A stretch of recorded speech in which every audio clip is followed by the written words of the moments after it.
किसन महाराज सांगतात का अक्षरा आता होता गुदगुल्या होत्यात माणसाला निस्त ये म्हणावा अहो उठलाच गडी लय अवघड महाराज संसारातलं. पण महाराज तेवढंच पाहायला गेलं तर दुःख भरपूर आहे. रात्रंदिवस झोप नाही या मनुष्य प्राण्याला या संसारामध्ये. एका माणसाच्या मागं वाघ लागला तात्या. आता वाघ राहिले नाही, वाघ लागला एका माणसाच्या मागं. सैरा वैरा पळू लागला आणि उन्हाळ्याचे दिवस होते. आता इकडं तरी पाणी लागतं, त्या डोंगरामध्ये पाणी लागत नाही. बरोबर आहे जिंतूर कालड्या भागात डोंगर फडीमध्ये.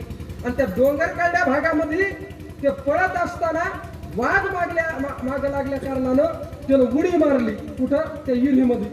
जिरीमध्ये उडी मारल्याच्या नंतर एका फांदीला त्यानं पकडलं.